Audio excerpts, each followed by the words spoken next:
سلام دوستان عزیز. امروز در این درس ما با شما از فعل ویدیت که به معنای دیدن است در یک جمله ضروری استفاده خواهیم برد. با ما همراه باشید. دوستان عزیز، چنانچه شما میدانید فعل ویدیت مصدر فعل ما به معنای دیدن می باشد و اگر ما بخواهیم یک جمله سازیم به معنای به تو لازم نیست این را دیدن، یعنی در کار نیست که این را ببینی، یگان فایده برای تو ندارد دیدن آن، چگونه ما باید این جمله را سازیم؟ اکنون ما این جمله را در یک فیلم کوتاه با شما تماشا کرده و دوباره برمیگردیم. Тебе незачем это видеть. Тебе незачем это видеть. Тебе незачем это видеть. دوستان عزیز، جمله‌ای که ما در فیلم دیدیم این بود که тебе незачем это видеть. тебе незачем это видеть که به معنای این است که به تو لازم نیست این را دیدن، تو نیاز نداری که این را ببینی، یگان فایده برایت نمیرساند. و در اینجا یک نکته مهم است که کلمه نزاچم که در فیلم بود در بعضی از جایها جداگانه نوشته می شود و در بعضی از جایها یک جایه نوشته می شود که اینها معناهای گوناگون دارند و اکنون ما فرق بین آنها را به شما توضیح خواهیم داد.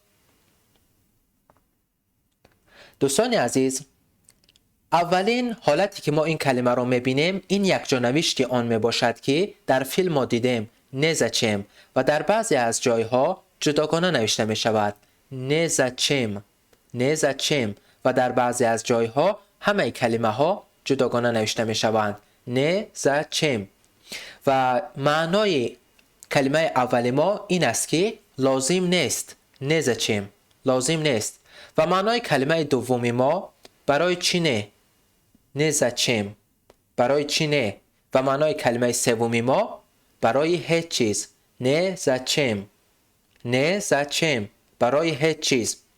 و اکنون ما با شما هر کدامی از اینها را علاهیده نگاه خواهیم کرد. دوستان عزیز، کلمه نزاچم که ما گفتیم به معنای لازم نیست می باشد و این کلمه را ما در همه حالت می توانیم استفاده بریم، یعنی ما می توانیم که جمله های خود را با این کلمه شروع کنیم. اکنون در یک مثال دیگر ما با شما این را خواهیم دید و برای ما واضح خواهد شد. جمله‌ای که ما می بینیم این است که نزاچم ходить на колодец, вода еще есть. نزاچم ходить на колодец, вода еще есть. به معنای این است که به چاه رفتن لازم نیست، هنوز آب هست، یعنی هنوز ما آب داریم، لازم نیست که به چاه رویم. جمله خود را به یگان چیز از کلمه نزاچم شروع کردیم، یعنی لازم نیست، یعنی در همه حالت ما میتوانیم از این کلمه استفاده بریم. و کلمه دومی که ما دیدیم این بود که نزاچم به معنای این بود که برای چی نه، برای چی نه. و اکنون در یک جمله ما این را میبینیم و برای ما واضح و روشن خواهد شد. جمله ما این است که مثلا از ما سوال میدهند зачем они это сделали؟ зачем они это сделали؟ و در جواب میشنویم نزاچم а как؟ نزاچم а как؟ که معنای آن این است چرا آنها این کار را کردند؟ зачем они это сделали؟ یعنی برای چی آنها این کار را انجام دادند؟ و در جواب چرا نه بلکه چی طور؟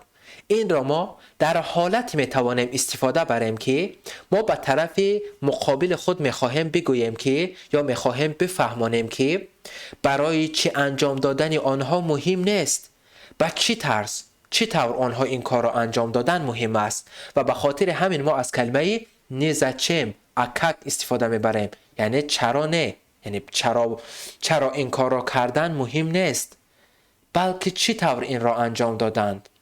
امیدوارم برای شما واضح باشد.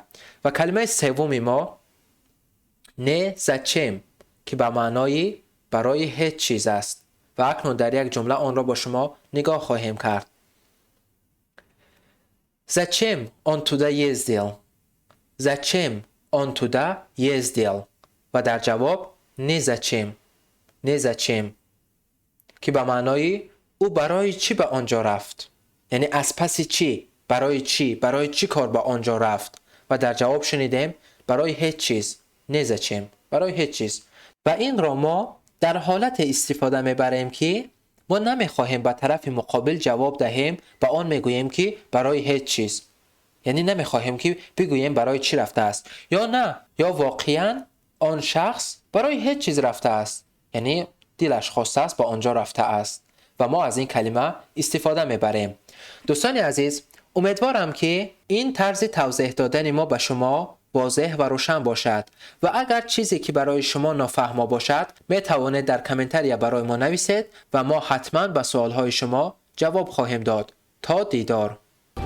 Тебе незачем это видеть.